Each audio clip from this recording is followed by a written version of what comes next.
Here we're looking at the absolute value function f of x equals the absolute value of x minus 4 minus 3. And you can see that it is graphed using actually Desmos software. So if you went to desmos.com and you graphed it, this is what you would get.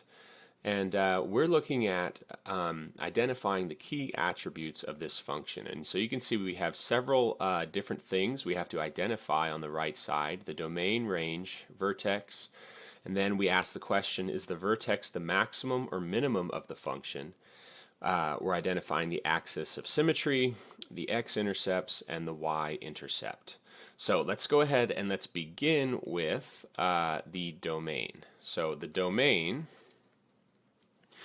this is an absolute value function, and there are no limits to the domain. Okay, there's no limit to what x can be. It can be any positive number, any negative number, and it can also be 0.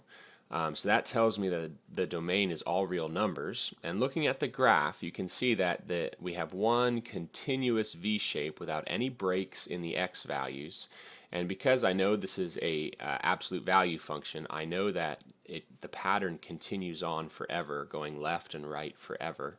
So therefore, the domain is from negative infinity to positive infinity. And that's going to be true for all absolute value functions in this form.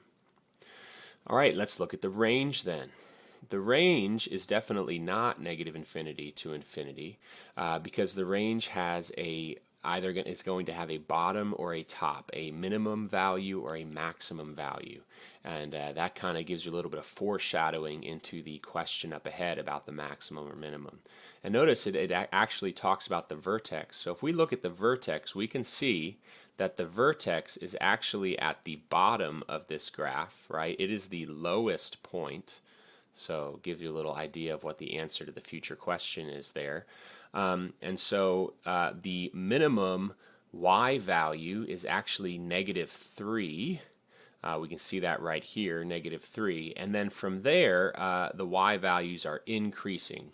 So as we continue to find points along the V shape, we realize that -3 is the lowest y value, and that because the V shape increases upward forever, there's really no end to how high the y values can go. So that tells me that the range, the lowest value is -3, and the highest value is going toward positive infinity. Now we never reach positive infinity, so we give it a parenthesis, but -3 is included in the range right at the vertex, and so because it's included on a point, we're going to give it a bracket saying that -3 is actually part of the range.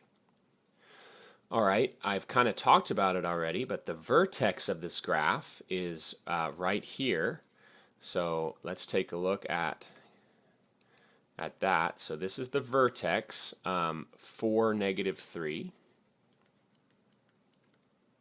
and that answers that question.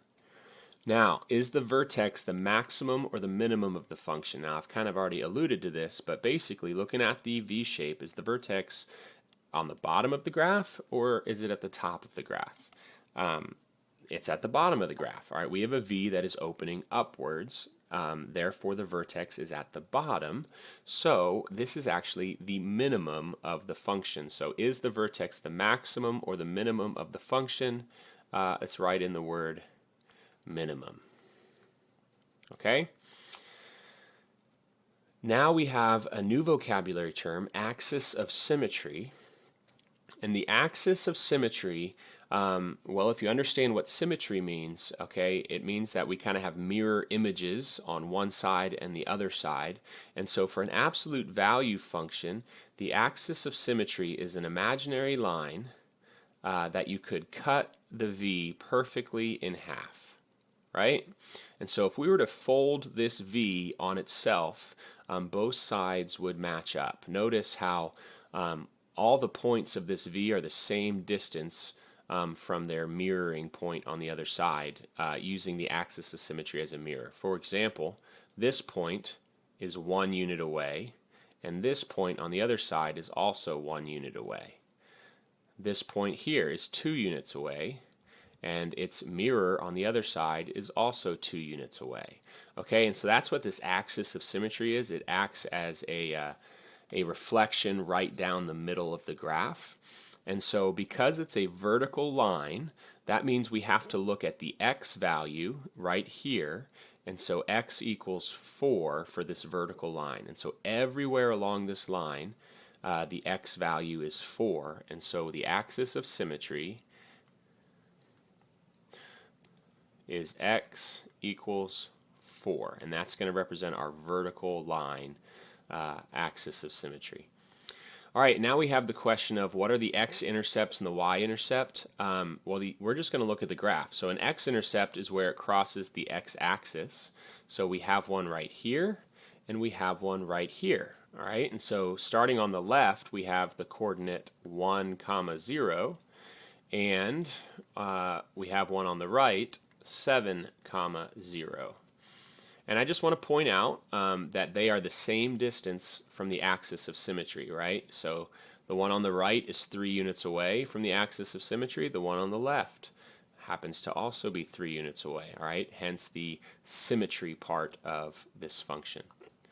The y-intercept, that is where it crosses the y-axis, which is right here, and the coordinate is 0, 1. And there you have it. So we're analyzing a graph, we're looking at it, and we are identifying these key attributes. One thing I'd like to point out, another way of finding the vertex, if you didn't have the graph, would be to understand the transformations, where this says, hey, we're moving to the right 4 units, right? C is 4, and we're moving down 3, D is -3. And so notice how the vertex is 4, -3. All right, that's it for this one. I'll put another example.